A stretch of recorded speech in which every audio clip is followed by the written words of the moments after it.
we have given up ground as a church, as an ecclesia, as a body of Christ. We have given it away. It's not been taken from us. We have given it up. Babylon has no authority. When I talk about schemes like registration, schemes are created out of greed, envy, and fear. We've read the end of the book. We know where the victory lies, and it lies in Jesus Christ. This is what I want to do with fear. Okay? We don't need it anymore. We are the ecclesia. This is a clash of two kingdoms. Because there is a science to registration. Did you know registration is an ancient thing? The Bible is replete with language that is martial, with language that is governmental, with language that is political. By the way, that word religion doesn't mean Buddhist, Islam, doesn't mean any of those things. It means Jesus freaks and holy rollers. We can mix church and politics, because my Bible tells me that the government will be on his shoulders.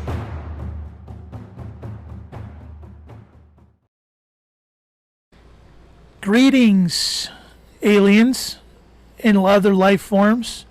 This is the C2K Report. I am your host, Rick. Well, should I give the spiritual name? Yeah, Rick Tehijel Binya. And this is my friend, Randy Conway. And I'm not even going to try to say your spiritual name, Randy, because it's something about Regine, I think, in there somewhere.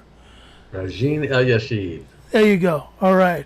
And we are bringing again another episode of the C2K Report. We're so thankful that you guys have decided to join us. I noticed, Randy, that our Rumble channel is beginning to explode. I don't know what that means or where that's coming from, but we're getting 2 or 3 people a day over there. I mean, there's like some rumbling going on over there? There's some rumbling going on over there, and we've, Randy, behind the scenes, you and I have been talking about doing something special on Rumble, maybe eventually. So maybe we can start facilitating that at some point. So that's called a teaser, folks. That's called a teaser. Yeah, when Rick doesn't have 14 meetings a day, 7 days a week. We'll do that. Yeah, exactly. But Randy's got that going on too, so don't let him fool you. But hey, Randy, I hear that you're getting better. I'm really great to hear that. I know so many people prayed for you, continue to pray for you. So that big zombie bite is more like a chigger bite now, right? Right, and I was told by the surgeons yesterday that I don't have to go back. I've been seeing them every week, and said I don't have to come back and see them for a month. There you go. Exciting times. I still have a wound. I still have dressing changes that I have to do like every 48 hours and things. But yeah, it is remarkably, unbelievably better. They're just amazed at how great it's doing, how good it looks. And I think by the time I go back for the next appointment, it's going to be just gone. It's going to be nothing but a scar, a memory. Well, we have a powerful God, brother, that's healing you up there. Yes, sir. And I know that you gotten yourself in some trouble lately because you've done a little bit too much, right? The other half is looking at you. When you get this look, well, she takes care of me. That's good. That means that you're being taken care of. Yeah, exactly. So that's a good thing. So tonight, we have a whole new conversation to bring to you, and we'll get into that in just a minute. Just a quick reminder that we have ongoing Monday night intro classes. I would encourage you to be involved in those. There's a calendar of Ecclesia events that I just put out today. Today is Wednesday, the 31st of July. So check your emails and see if you have received that. That will tell you everything that's going on in this ecclesia, including some new groups and workshops that are starting. We have a new food health meeting that's going to happen on the second Monday night of each month, and we're excited about that. You can figure out how to get into that by checking your calendar of events. I still got legislative classes. The next sessions are going to be in September. If you want to learn how to walk the deep walk and keep Babylon at bay, off your doorstep, take the legislative classes. It's totally worth it. I think Randy might be able to speak to the value of it, but there's the textbook that you'll be receiving if you do get involved. Yeah, and that textbook, if you look at it through the lens of the principles applied through the different scenarios, you'll be able to defend your own house. It's that good. Absolutely. So appreciate it's not a template to write word for word, so that if I write this thing down, then everything's going to be hunky dory. If I write this thing down and send it to this guy, no. Look at it through the lens of the principle that was applied, and you will be good to go. And we'll probably be talking about some of that kind of same conjecture tonight, because that's what our focus is going to be tonight, is talking a lot about contracts. Rick, before you get there, as you were talking about Rumble and the things that are going on, I just feel compelled to say there are a very few people working very, very hard at the call center. And a lot of people are antsy. They're wondering when is all of this going to stand up in a very public way. Everything hinges on the call center, and we don't have enough people to fill the schedule yet. And the ones that we do have are faithful. They are training. They are ready to go, and they are working on a partial schedule. But if we've got people coming in and Rumble's growing and things, consider what God would have you do, because it's not a difficult position. We're looking for enough people so that no one has to have more than 2 or 3 hours in a day, because we all have jobs, we all have things to do, but right now very few people are taking on a very heavy load. And but Rick, if it takes us another 6 months, or if it takes us 6 more days, what we're going to talk about tonight, the legislative class, the introductory class, all of those things will enable you to begin functioning as a self-governing house under the kingship of Jesus Christ and recognizing him as king, even if it took us 6 more months, which it's not, but I use that as an example. Even if it doesn't keep you from standing up your house and securing your house and saying, as for me and my house, we will serve the Lord, and we do recognize we have a king and we are ambassadors, and establishing a private administrative process in your own home. The fact that we are working towards something that is huge, something that is international, doesn't stop you from making your house what it should be in the kingdom. Right, very well said. And so what I want to separate out there is, there are things that we can do to protect the interest of our house. And those things are possible. You can get your house set up and do that. But then there are things that it necessitates people to come together to create a nation. And those things need to be done. How much more can we do? Yeah, those things need to be done collectively. And you guys all know intuitively what those things are. Think about the big things that are the controlling aspects. The Babylonian system uses those things to control you day in and day out. Those are the things that we've got to come together to do collectively. Yes. So it's a two-sided coin. You need to get your house up so that you can protect your house and the interest of your house. But we also need your house, so that as I get my house up and Randy gets his house up and everybody else gets their house up, we can come together and form a nation of houses that can present a and this just came to me, a living sacrifice before the Lord. Amen. And talking about protecting the interest of your house, I think what you texted me earlier this evening, the conversation is going to be all about protecting the interest of your house.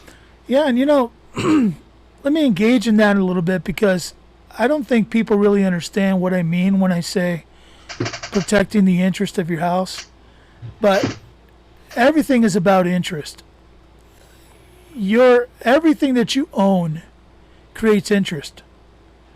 And if the things that you own have value, there's interest in that too. And how much of that thing that you control creates either a controlling or a compelling interest. Okay? So imagine Randy and I got together and we created a ministry called C2K Report. Just imagine that for a second.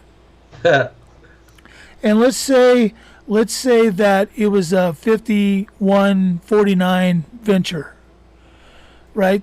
Whoever had the 51 would have controlling interest over the C2K Report, and the 49% would have compelling interest, with the C2K Report. Your house is much the same way. I'll give this example. In Babylon, when somebody in your house joins the military, there is a value that's preset for if that person ever was to be extinguished in war or in some kind of catastrophe within his capacity or within her capacity in the military.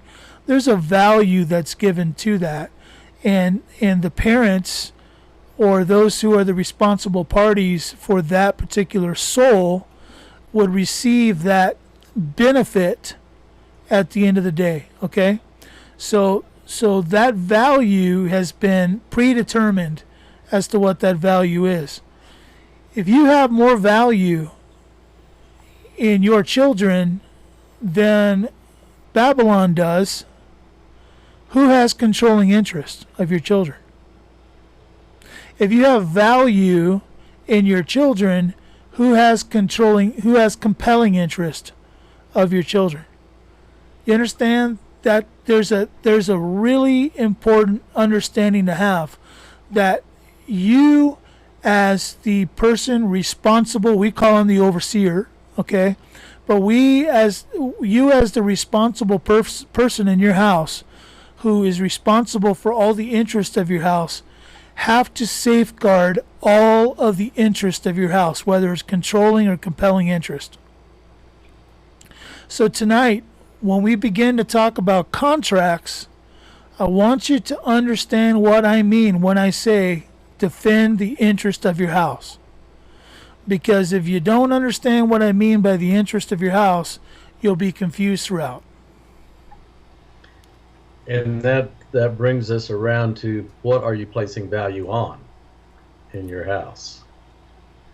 Right. Is it your watch? And have you established a value for those things? Because that's another whole consideration. Because let me tell you something. If you haven't established value for those things that you've been given stewardship over in your house, Babylon has. I rest assured that Babylon has established a value for everything that you think you control in your house. You better have established a value too. Absolutely.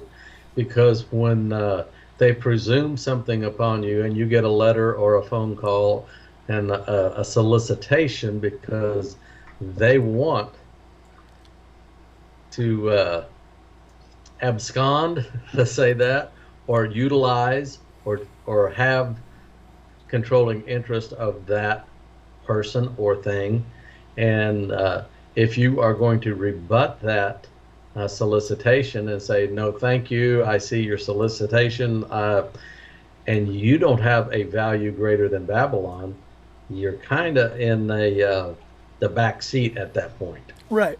You want to be in the driver's seat at that point. You do. So tonight we're going to talk about how you stay in the front seat behind the driver's wheel, and how you don't get yourself into the back seat by how you handle contracts.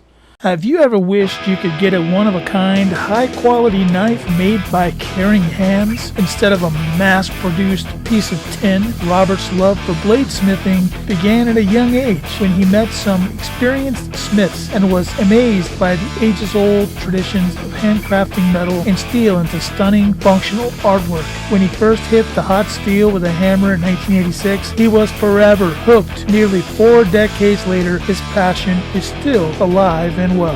Robert's love and appreciation of the marvel of God's awesome creation grows even more every day. For Robert, making useful heirloom tools for others is an honor and a pleasure too. Every one of Robert's knives are one of a kind, handcrafted, one by one. Following long traditions of old school craftsmanship, he uses simple carbon steel for his knives, which epitomize the best quality steel has to offer, including ease of sharpening, keenness of edge, incredible strength, and great edge holding ability. With proper care, your Robert Gardner built knife can be passed down through your house for generations. Remember that iron sharpens iron, and may the double-edged sword, which is the word of God, make your path plain before you, now and forever. Robert Gardner, bladesmith, is a mission of Gardner Ministries. Gardner Ministries at yahoo.com. That's Gardner Ministries at yahoo.com.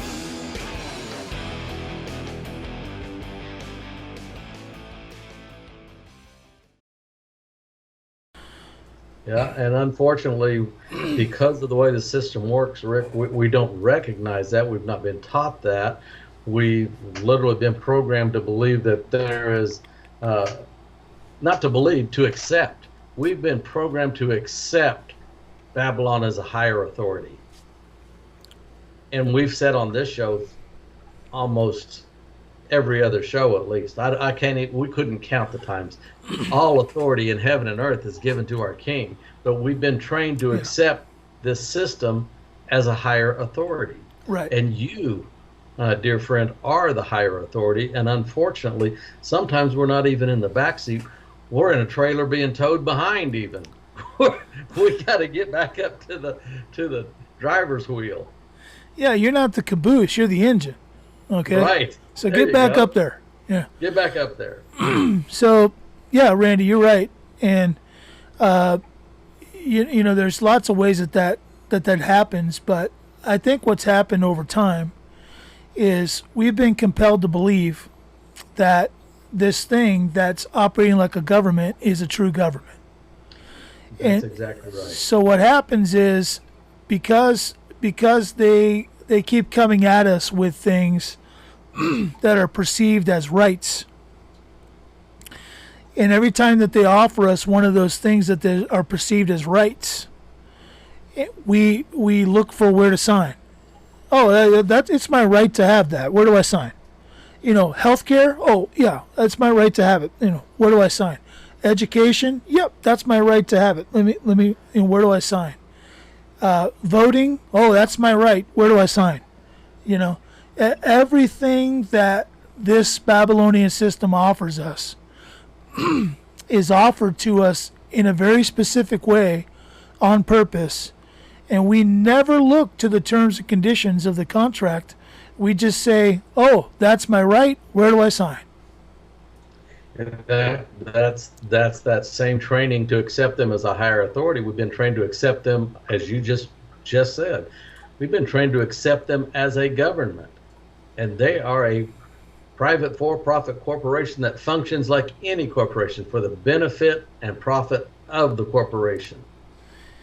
Yeah, not your rights. and because we have mishmashed or mixed iron and clay and have a terrible interpretation of Romans chapter 13, many people think that this corporation acting as government is God or equal to God, because, you know, under a false interpretation of Romans 13, hey, whatever they say, do. Yeah. We have to be of a mindset that we're willing to pray the prayer that says, give me eyes to see and ears to hear, and the wisdom to understand what I'm seeing and hearing. And God, he promises us that if we'll draw near to him, he'll draw near to us. But beware, prayer beware. Because when you have eyes to see, you begin to see things that will make your jaw hit the floor, and you'll trip on your own jaw. Over and over. I just heard some research this week, Rick, which I've always known that the Lady Liberty, the statue in New York Harbor, what a great American icon, right? And you read the bring me your huddled masses, and brings tears to your eyes, and and rightly so. I mean, it's if it was really that, what a wonderful thing it would be. But I've always known it was a pagan goddess, and maybe even a pagan god dressed as a goddess. But I learned today that all the materials utilized in building that statue contain all the same materials as described in Daniel and Nebuchadnezzar's statue. Thank you, France. That's all I can say. What? I said thank you, France. Oh, France. Yeah, they offered that statue to many others who declined it before it came to us. So, there's the late Dr. Michael Heiser used to say at the end of every one of his podcasts, not everything you know may be so. Or what you think, that's how he said it. What you think you know may not be so. And I'm not bringing that up to say, anything very in particular, other than there are things about this corporation and things about this world that we have been trained to accept them by the narrative given. And we've got to get beyond the narrative, have eyes to see and ears to hear, and pray for understanding, because as you go on into a deeper discussion about contracts, if you don't have eyes to see and you don't have ears to hear and you don't have understanding, you will find yourself, even if you've already established your house and you've come out of the system, you will find yourself tethered to a system that our King says be separate from. Now, you can't serve two masters, and how are we going to face our King and say, well, I thought that was a good thing because they were going to give me this. And he said, what part of separate didn't you understand? Right. So as we kind of get into this, let's put a scenario out there so that people can kind of follow along, rather than reading off my script here and saying, read all your contracts. Let's put a scenario together that helps people kind of get into this. Imagine that you're just young kids. You just got married. Maybe you got a bun in the oven, right? Your first one's on the way. You've been renting a house for a while. You really want to get into your own house so that you can start, building some equity, right? You got all these thoughts, American dream, white picket fence, all that stuff's in your mind, You want to sit down at that kitchen table for the first time. I'm trying to really drive this home, Randy, and get as many pictures in people's mind as possible. You're Archie and Ethel Bunker sitting at the piano singing a song together, right? Okay. And I'm not even going to try to do that song. I was about to. Okay. So, so you got all these pictures in your mind. You're sitting at the table with a mortgager, and they lay out a contract in front of you that's about 6-7 pages long, all kinds of legal language in it. Randy, what, as a bond servant of Christ, in a responsibility to make sure that you're going to defend the interest of your house and not leave something susceptible to Babylon to come along and steal or take or abscond or whatever word you want to use. Okay, in that capacity, you've got to read the contract first, right? Don't you have to read the contract? You have to read it. You have to read it. And the problem with reading it is this Babylonian paper magic and legalese. They make it very difficult for a young couple to understand what it is they're reading. And kudos to those young people who want to have a home and take care of their children and have a roof over their head and provide for them. A man who won't work, the Bible says, is worse than an infidel, worse than an idolater. So that is a right and righteous mindset to want to provide for your family. But some contracts, Rick, are the term that's used as adhesion contracts. Others are negotiable, and if it's not negotiable, you got to be really careful. And even if it is negotiable, at what point is it negotiable? Because everything comes back to this is a corporation. It's tied, and the mortgager, even though it's coming from maybe your local bank or a mortgage company, it's not government. There are so many strings that are attached back through the tax system and back through the other corporations tied together. What are you, I don't even really know how to word this. What are you providing? At what cost are you providing that roof over your family's head? At what cost? Or is it a legitimate, good contract? It is the consideration is equal on both sides for benefit and for detriment. And that's something we were never taught in school. Never taught it. So I want to, for the sake of the followers and the people who view this, I want to keep it super simple. I don't want people to get confused with, well, does that mean I need to sign with people that are not banks or that are not government or they're special this or special that? I want to keep this really simple because I can already see people jumping off into the weeds, and starting to, say, well, I'll use a credit union instead of instead of this or instead of that.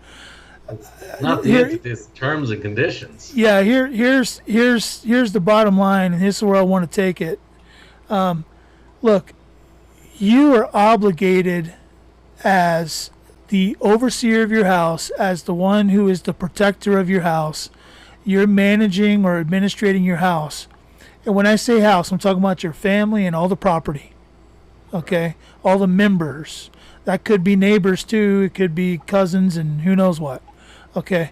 But you're the one who's responsible and you're an administrator over what's going on in your house. You're responsible to read that paper. And now you have an additional issue on top of that. You're also a bondservant of Christ. And you can't get yourself in a contract that's going to put your relationship with Him in peril. Your relationship with Christ in peril. You have to let your yes be yes and your no be no. So if you agree to something that really is a no just because you really want that house, you're putting your relationship in peril. Okay? I'm not saying you're going to go to hell. I'm saying you're putting that relationship and you're chopping off the ability for God to add or increase your house by getting into a contract with somebody else who's going to provide an increase or a decrease. Okay?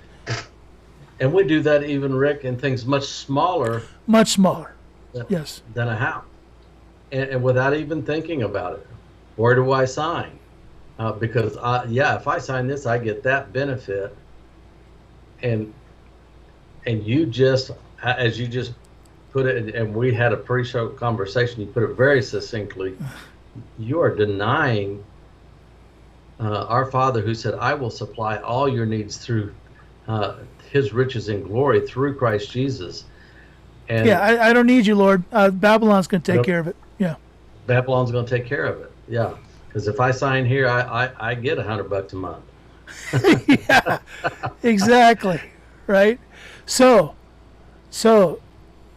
as dreadful as it sounds, and I know that the reason I put all of that mush at the beginning of this conversation, Ethel, sitting at the piano with her husband singing songs and eating at the kitchen table. The reason I put all that fluff at the beginning of this is because I wanted you to feel the emotion of sitting at that table, really desperate to have a place of your own. But you read the contract and you go, man, this is going to inhibit my relationship with Christ right here. If he's really going to provide for me, I can't say yes to this, right? So you are at that moment obligated to start redlining things. I can't agree to this. I can't agree to that. I'm going to put a red line through this. I'm going to put a red line through that. Now, when it goes back to the other side, the mortgager is going to look at it and either say yes or no. If it's truly negotiable. Right. Yeah. Now, if he says no, what are you prepared to do, Randy? What would the common person do, right? The common person is going to go, maybe I could take that red line off. Maybe I could take this one off over here. It's a good price. I think we can do this, okay? Where do I sign? But the child of God who understands their obligation to their house and to the kingdom has to have a hard line yes or no, and be able to walk away from a situation that's going to cut off the ability of our kingdom to give an increase. And that's a hard thing to say. I'm in my 50s now, and when I was in my 20s, I sat down and made the worst deal in the history of deals. I didn't even look at the house, Randy. It was in the dark they showed it to us. Okay? It was a broken down trailer like you'd never seen a mobile home broken down like this before. They showed it to us in the dark. And I sat down at a table and said, well, we really need it. It's cheap. And I signed it. Well, that didn't go well. Okay? I'll just give you I'll take you to the end of the story. That didn't go well. But it was part of the journey. It was part of the journey. Okay? I learned a lot. But I'm talking to you as a brother, and I'm talking to all my other brothers and sisters out there. We have an obligation now that we know, now that we're in a position where we are bondservants, we are ambassadors of a foreign kingdom, and I'll let you talk about that. We have no choice but to sit down and make those red lines. Welcome to Stone's Throw Acres. If you enjoy nature as God intended it, you'll feel right at home. Here on this ranch, work and play are one and the same. We enjoy working in and with God's nature, not against it. We wouldn't be telling you the truth if we said it was easy, but the fruits of our labor are worth every ounce of effort. We are excited to show you our little ranch. Join us at www.shopyourfarm.com and find the store at Stone's Throw Acres. There, we will supply you with nutrient-dense foods at a fair price. Here at Stone's Throw Acres, our mission is to work with and not against God's nature to restore the soil's health and give life-giving properties. As we achieve this mission, we work towards our vision in providing an opportunity for all people to have nutrient, natural, dense foods at a fair price. Come to Stone's Throw Acres today at shopyourfarm.com. Make those red lines. And it comes back to a verse comes to mind. God says, test me and see if I will not open the windows of heaven. So if it comes back as a no, then look to the king and say, okay, I still have to provide. Right. And this is a need.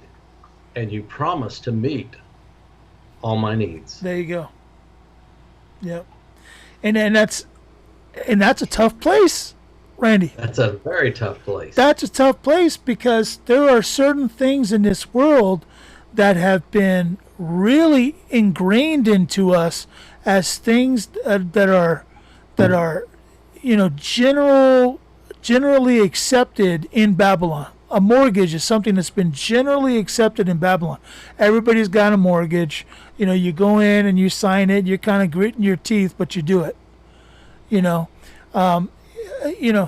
But let's use another example in order something much smaller. Do you have a smaller thing, Randy, that we could use as an example? Well, there are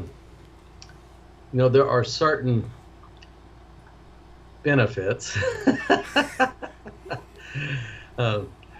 Boy, it's hard to even say that word because they're really not. Yeah, they're really not benefits, right? Yeah, they're really not benefits, and if it's actually a right, then you don't have to approach a corporation to allow you to exercise your right. But you're talking about the ice cream man. Go ahead. Yeah. Right. Say that you have a situation in your family that you have a legitimate need for particular assistance. I mean, there's a zillion programs, Rick. Sure. I mean, I had a lot of renters, and I got renters assistance checks because the renter couldn't pay the rent. They got electricity or gas, or and in theory, and as God's people, we should be doing that anyway. Under a righteous system, we have a brother in need. We should be meeting that need anyway. Babylon should not be the one to have to meet that need at all. But yet, people don't even consider, what tie am I making back to this system when the Word of God says I am to come out of it and be separate. When the Israelites came out of Egypt, God says, I have separated you. I have separated you from all the other nations. God himself wanted us separate. In fact, we did a show on that once, on separation, and had like 50 verses of being separate, and how it is a principle, it's a commandment, it's literal, it's a legitimate place that God's people are supposed to be separate from the world, peculiar people. That's why we're peculiar. We're separate from them, and so you're looking at this need and say it is utility benefit. I need help with my utilities. Right. We will never ever look at anything contained in the requirements to receive that. We just want to know what do I have to do, what department do I go to, and where do I sign, without ever considering the tether that might be attached to that. It might be good. It might be a legitimate thing. I don't know. Right. I just know we're like you said, we don't take the time to consider, how will this affect my house? How does this affect my relationship with my King? And how does this reflect on my faith in knowing that my King will supply my needs? Or even as an example to others, and that's another tough place too, right? I mean, how is it that we can tell others, we could pat them on the back when they have cancer and say, you know what, God's going to heal you. You'll be fine. You'll be fine. He's going to provide for you the healing that you need, and we don't even have the faith for that ourselves, right? I mean, talking about double-minded, right? That's how we get to that point. Let me give you an example. That happened to me. So there was a time when my family was on food stamps because I was working at a C-store, and my wife was working a part-time job, and we were trying to raise kids, and oh my goodness, way back trailer days. I'm talking about that old crappy dilapidated trailer that I didn't even see in the light. So we're living in there. We could barely make ends meet.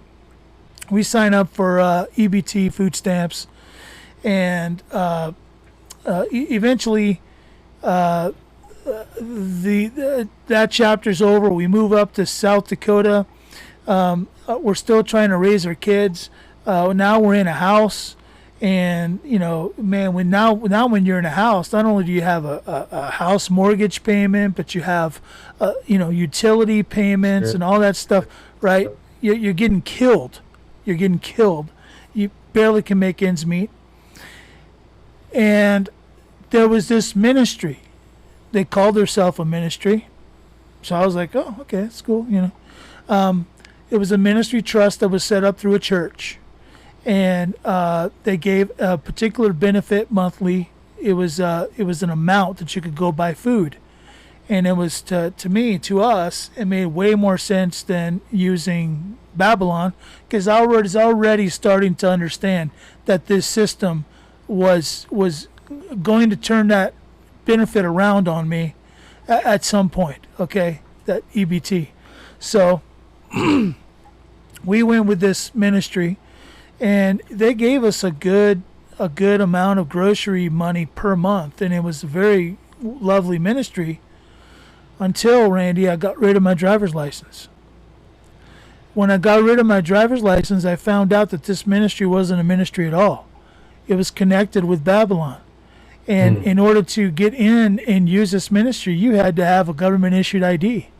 And if you didn't have a government-issued ID and you didn't have a Social Security number, so my daughter, who'd never had a Social Security number or a birth certificate or anything, she couldn't even get benefits at all through this church, because the church was affiliated with this program.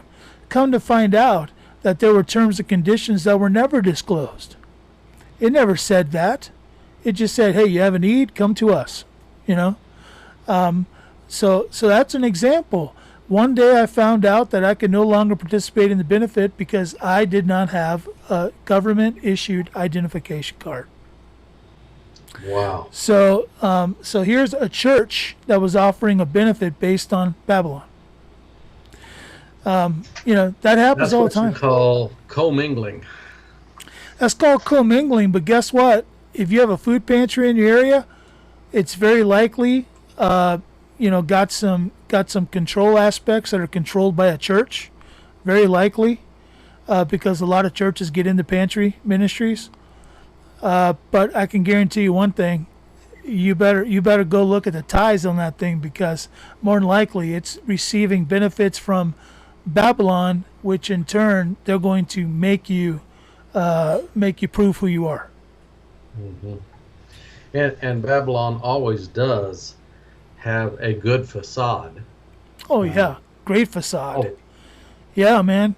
My kids, for years, the local school through Babylon, because the schools are Babylon really anyway, but the public schools.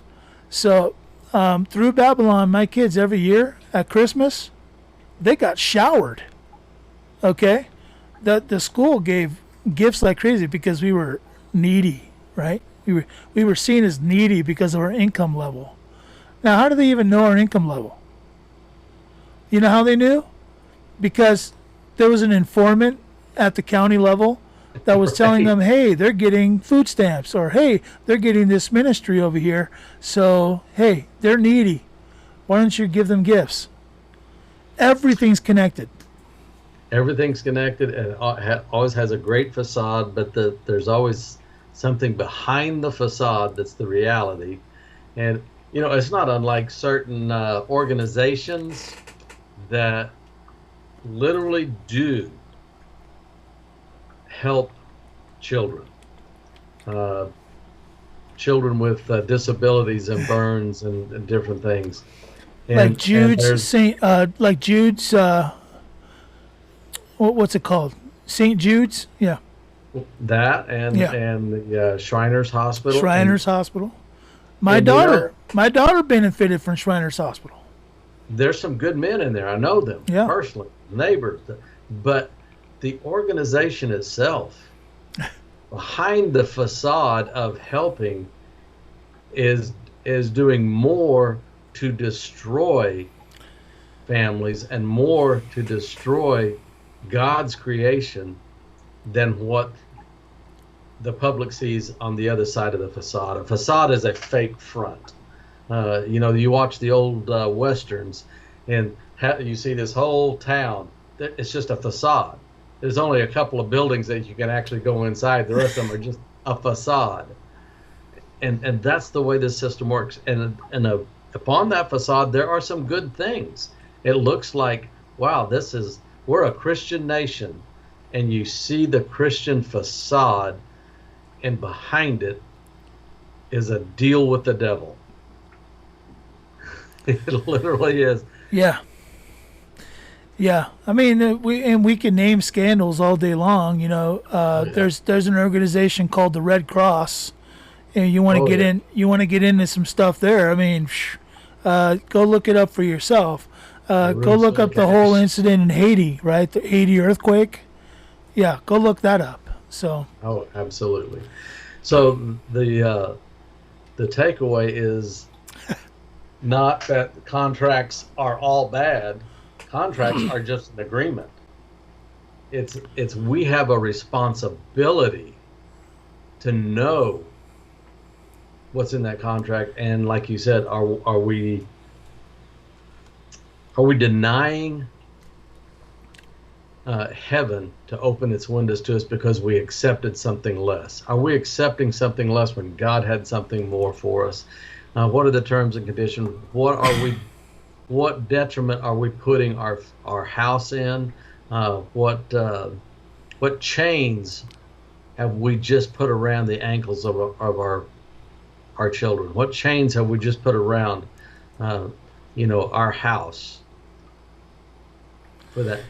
And have you just agreed to something that's antithetical to the law of liberty? Because if you remember, we did this show a long time ago called Contract Creates Law. Yes, it does. When you sign a contract that's antithetical to the kingdom, you just agreed to a law that's antithetical to the kingdom. And that law is recognized. I mean, that contract is recognized, because the Bible literally states what is bound on earth is bound exactly. in heaven. Yes. And what's loosed on earth is loosed in heaven. So heaven recognized the contract you signed as you are bound to it. Right. So be careful what you sign, because you may be signing something that is antithetical to the laws of the kingdom, that are that I call the laws of liberty. It's proclaimed that way in the book of James. So I can't warn people enough that go and find out what the terms and conditions are for a contract. And don't ever sign anything without finding the full disclosure of the terms and conditions. And sometimes to do that, Randy, you have to go to state statutes. Because if you're going to register something, I don't care what you're registering into a title. Yes. If you're registering to vote, you better go look at your voting title in your state. If you're going to register to send your kids to public school, you better go look at the public school title in your state. If you're going to register your car, you better go look at the vehicle code. If you're going to register, anything, you better go look at the code that's associated with it in your state. And if you don't agree with it line by line, that's one you can't change. You can't alter. You can't cross those things out. You either got to say yay or nay. Yeah. And not only read that code, but you better read the definitions associated with it, because that's another little trick. Yeah. Once you find out how things are defined, it's like, well, that's not really what that says, but they'll go over here and they'll tie you to how it's defined, and that's what makes the code binding. Great comment, because if you go into any title of any state code or U.S. code or any country code, one of those sections of the title is going to be definitions. Yep. And when you go and read those definitions, you're going to go, wait a minute, that's not what that word means. Right. Monkey equals striped, white striped black animal that sends a putrefied smell into the air. Wait, no, that's a skunk. That's not a monkey. That's not a monkey. It's a skunk. But that's the kind of stuff they do. Kind of stuff they do. So then our as the overseers of our house, we should be looking at not some of the rhetoric that goes around the internet, some of the rhetoric that gets on the telegram, some of the rhetoric that goes around, and it's not without some research and some substantiation. But you told me earlier this evening, so we asked the wrong question. We're asking, well, how do I sign this, rather than asking, what am I signing, and how does this affect my relationship in regards to the laws of liberty and my relationship with the king? And what am I binding the king to? What am I binding the spirit to? Because are we not temples of the Holy Spirit? And what are we binding the spirit to? And am I representing my king? Am I being an ambassador that is acting on behalf of the kingdom? And you mentioned ambassadors a while ago, and it's a simple analogy. If an ambassador is sent from America to another country, or from another country to America, I mean, what is it, 187 countries or something? That it doesn't matter. We all have ambassadors, and that ambassador goes and he meets with different governing bodies, and they negotiate things, and they as an ambassador, you have the agency of the country that sent you, not the country you're in, but your home country that sent you. So an ambassador from America has the agency of the President of the United States, so he can sign documents in that foreign country on behalf of the United States. If that ambassador from America is in a foreign country and he signs any agreement with a foreign governing body that is detrimental to the people of the United States, it's detrimental to the Constitution, it's detrimental to the houses, it's detrimental to everything that this country should stand for, and we want it to stand for, that ambassador did not act on behalf of the country that sent him. And the agency would be pulled, the ambassador would be pulled, it would be treasonous, it would be a treasonous act. He would be tried for treason. The ambassador has to work on behalf of the country that sent him. And if the negotiations fail, he comes back home. He doesn't sign just because, well, we've got to get this agreement with this other country. He returns home. And as ambassadors of Christ, the overseer of our house, that's exactly what you're describing, that we have to work in the same manner, so that we are not signing something that is treasonous to our king. We're not entering a contract, signing something, maybe a wrong term here. We're not entering into an agreement that is treasonous to our king, because we are separate. We are of another nation. We are of the nation of the king. There are records and occasions where people of the nation of Israel who were ambassadors of the nation of Israel and ambassadors to their God, okay, just by being a part of that nation of Israel, they were ambassadors to their God, went into other nations and even other sub territories of their own nation, and came into contract with false gods for a false benefit. And what did that lead to, Randy? It led to the nation being considered, treasonous, to the point where God divorced those people. Yes. Okay? Now, to me, there is nothing more mortifying than the fact that a God and a king that is so that is so stable and non-changing, okay, the same yesterday, today, and forever. There's nothing more mortifying than to take the relationship that I have with him that's been repaired. That breach has been repaired because I came to him and I accepted his terms and conditions. Nothing more mortifying than the thought of sitting down with somebody and impairing that contract through some kind of a dumb decision that I make, because I think that I need this particular benefit. Oh, I really, if I put this Moloch statue on my front lawn, I'm going to have multiplicity of children. The fertility of my house is going to go crazy. I'll be able to sacrifice 2 out of every 10, okay, to Moloch because I'll have so many, right? Wasn't that the mindset?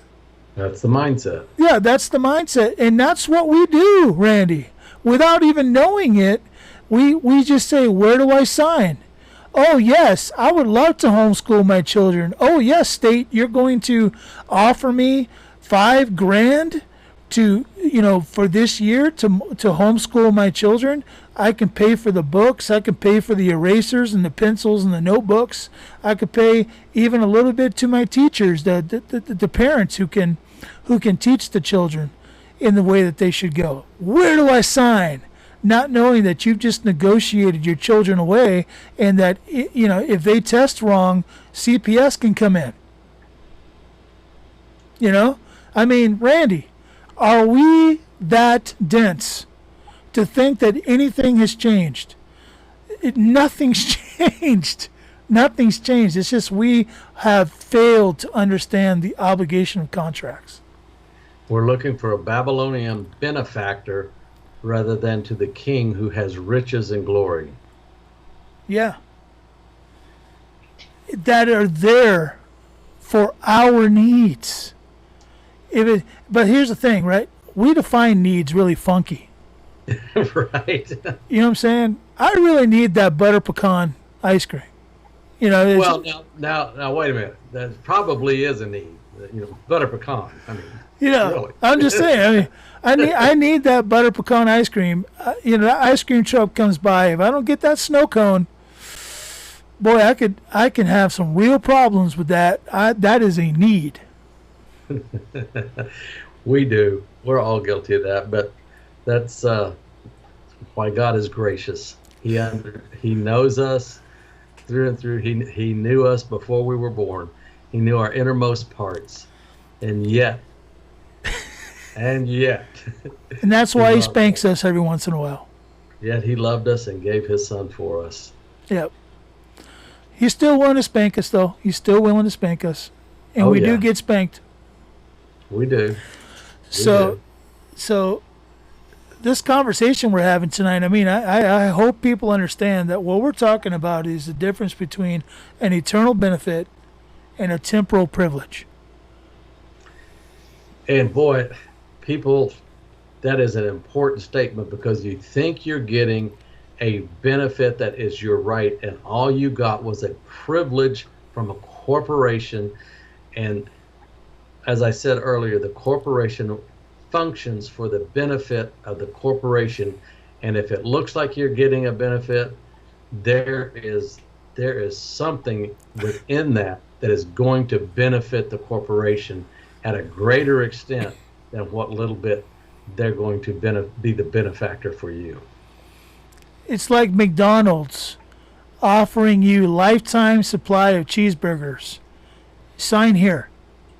And you don't realize that what they're doing is feeding you pink slime because they got to move the stuff. Right. Right.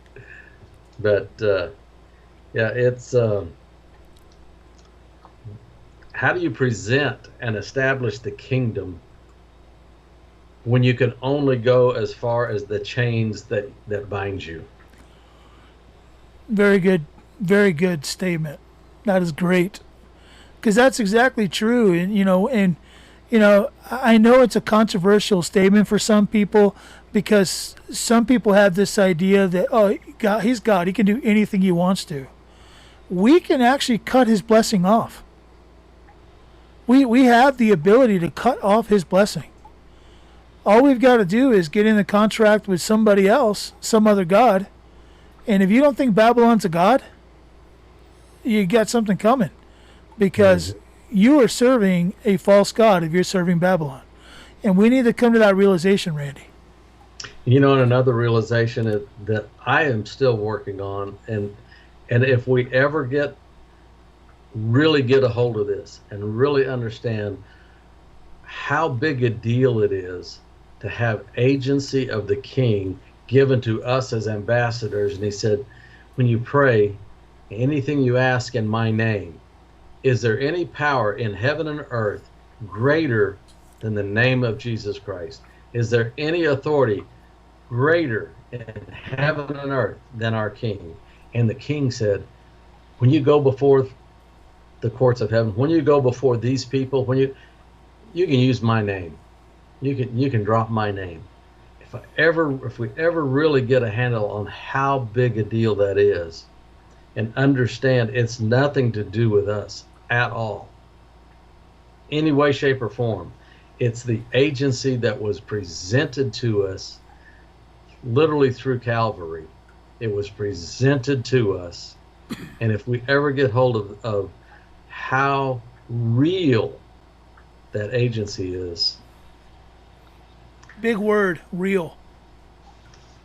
If we ever understand the reality of that agency, the gates of hell will not prevail against it.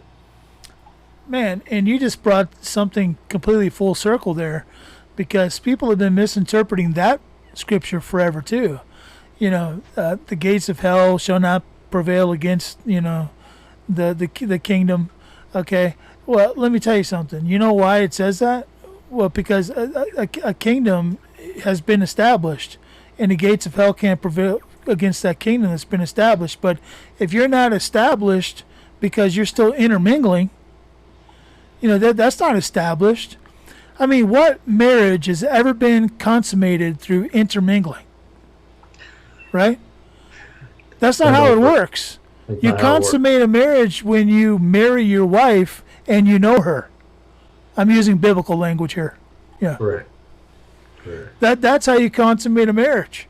You can't do it by intermingling. Hey, wife, let's go get married, and then that night you run off and there's some harem up the road. No, that's not a marriage. You haven't established anything. You haven't established anything. That's a terrible example, but anyway. That's also risky. You might die. Yeah. You might see a flying rolling pin, coming from the other side of the house. Right. Well, I think this has been a interesting conversation, because we're all, you, me, everybody, we're all guilty of not taking the time to consider our king before we just, how do I sign and where do I sign? And not that those two things aren't part of the whole package, but they are the last thing on the list, brother. The first thing on the list is this treasonous to my king? Is this treasonous to my house? Is this a detriment to my house? Is this going to drive a wedge between me and my king? Does this put me in shackles? And when Christ died to set me free, am I volunteering to have a shackle put on my ankle once again? Wow. That's kind of like a "can you still feel the nails" statement. The old Ray Bolt song that so many of us grew up with. Can you still feel the nails every time I sin? Wow. That's a word picture, brother, what you just said there. Yep. Man. So, I'm hoping that tonight people have had their jaws hit the floor and have come to a realization that we've got to be more proactive in understanding the contracts that we get into. And that if the contract is something that offends your house, offends the interest of your house, the interest of the kingdom, the interest of your king, we've got to walk away. And by walking away, we are not walking away from a need. We're providing a channel for our Father to meet the needs. Yes. Because he is the Father of lights. And what does it say about the Father of lights in the scripture? Where does every good and perfect thing come Every from? good and perfect gift Yeah. comes from the Father of lights. Okay, so we got to get this straight. We got to get this straight. Walking away from a contract in Babylon that's bad isn't walking away from a contract. It's walking into a contract with our Heavenly Father. Walking into blessing. Yes. Yeah. Okay. So Absolutely. that's something we gotta get. Well, you and I both know an individual. Many of those who listen to us will know him as well because he teaches the introductory class. But he wrote a couple of very small, easy to read books that will give you an understanding of contracts. One's called I was looking on my shelf to see if I could spot it real quick. The contract in Eden and the journey of mankind will give you a greater understanding of what it means to be in contract. Yeah, those are great books. And you know what I'll do? I'll put in the description box underneath this video, I'll put a link to them on Amazon because I'm pretty sure you could still get them on Amazon. Right. And that's just for easy getting. We're not trying to support Amazon, folks, but No. that's just for easy getting because they print them on demand. They print them on demand, and I Yeah. know internationally because I've written books myself, and I have shipped at a great expense outside Yeah. the country, and lost a lot of money. But if somebody wanted it, I wanted them to have, the message that was within the books, and I shipped them to them. But with Amazon, those people can order those books from where they're at, and they're printed where they're at, and the cost, it doesn't cost the author Right. a big loss, and it doesn't cost them a big chunk of money to get it shipped. Truth. So, part of the facade. Yeah, part of the facade. Yeah, so again, that's just one of those things, and it's an example of a contract too. You're entering into a contract with Amazon, gets a portion of the of the sales, but and by the way, guys, he made the books way too cheap. Okay, here's a guy who just does not care to benefit from it at all, giving away his books at prices that are ridiculous. So don't just buy one book. If you're going to buy a book, buy 10 and give 9 away. Okay, because they're super cheap. They just are, but they're not cheap as far as content. I mean, it's a book. Well, you'll have to read it probably 10 times before you even get the first paragraph meaning in your head. So There we go. And while we're at it, let's talk about the fact that Randy's got an example of his books behind him. Those are all his poetry books. You guys get the incredible benefit, I'm going to use the word benefit, of hearing one of his poems for free here on this channel every single week.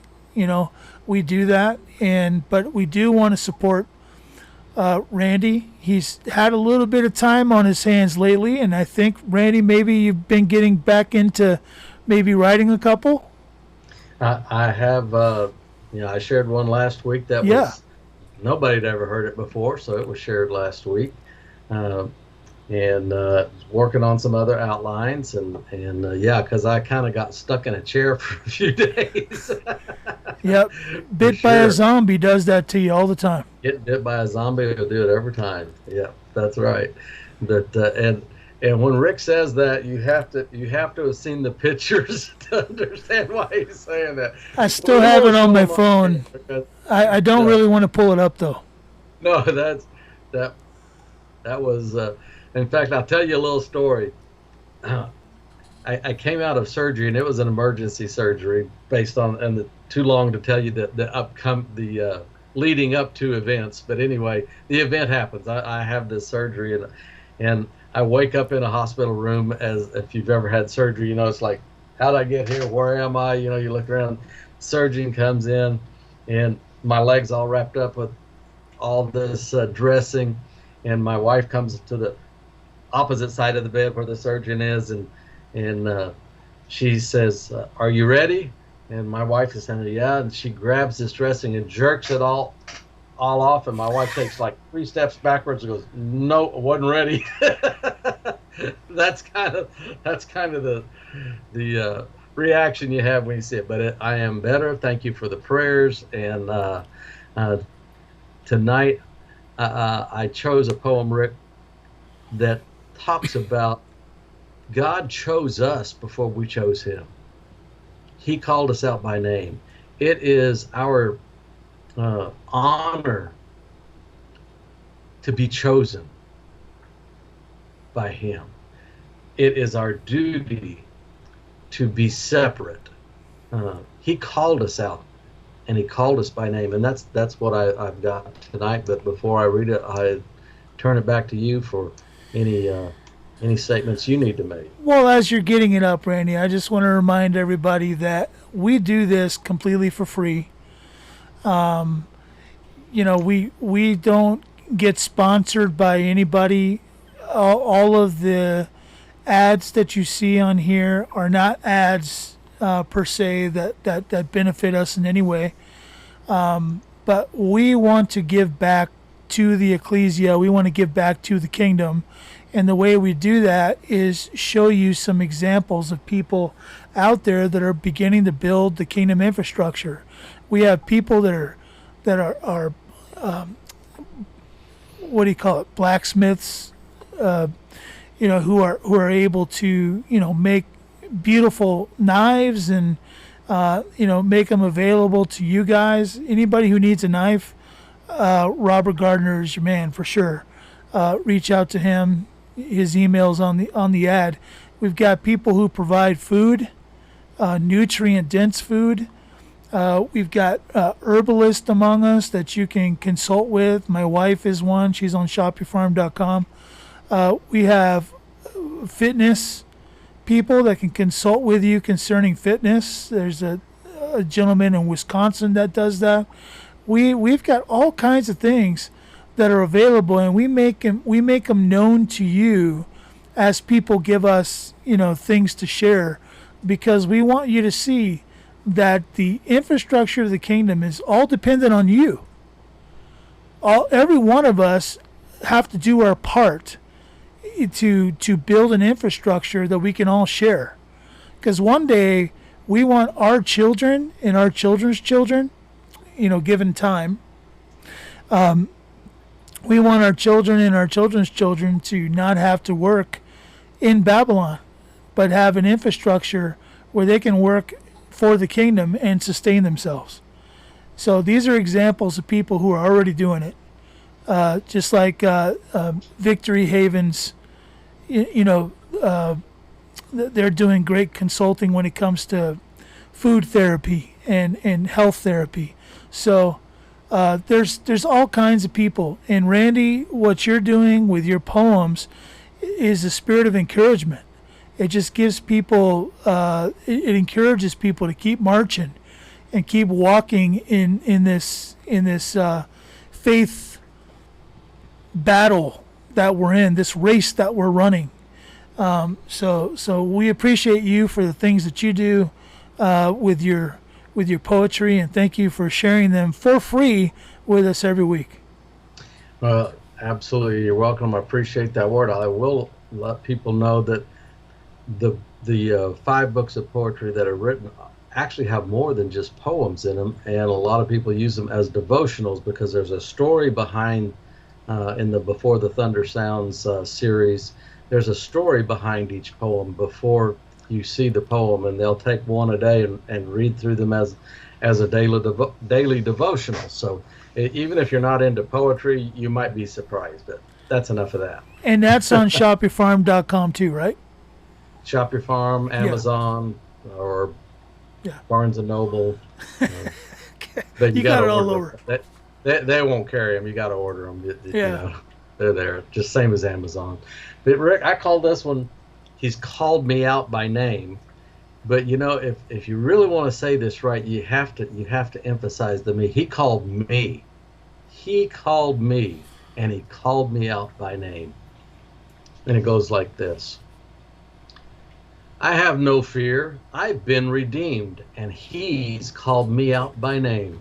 I belong to him. I'm a blood-bought child, and he took away my shame. When the waters rise and threaten me, I am not alone. I walk right through the raging waters, just like strolling home. And when the fire is in my path, I'll walk right through, unburned. And it's not by any power I have or secrets I have learned. It is because a holy God found me precious in his eyes and poured his mercy out to me when Jesus bled and died. I have no fear. I've been redeemed, and he's called me out by name. I belong to him. I'm a blood-bought child who can sing now love's refrain. And you can find the source of that poem, Rick, in Isaiah 43. Awesome, man. I appreciate you so much, Randy. And I appreciate all of you listeners. Remember that everything we do is to establish and bring this kingdom forward.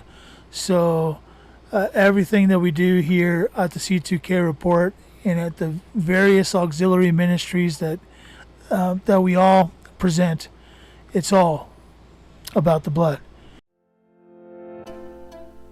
If you've been watching our videos, you recognize the importance of becoming healthy. That's why we offer a team building opportunity that allows each one of us to become members and to listen and be invited to special meetings. Our membership access options are 1-hour sessions, a monthly membership, a yearly membership to allow us to have one-on-one sessions. Benefits of those memberships are one-on-one consulting, weekly discussion groups, food demonstrations, guest speakers, and exclusive videos and resources. We're excited about you wanting to be. Well, that's why you're watching this video. So feel free to contact us by going to the Contact tab and reading the stipulations there before you send your information. We know that you're excited and want to go and get healed. That's what we're here for. We are God's counselors in regards to your health. Your health is important to you as it is to us. We want to give you a fighting chance. So please look over what we offer on our website, read through, then check our membership costs. They're simple. And how expensive is health? Disease or dis-ease is more expensive than health itself. We hope to hear from you soon.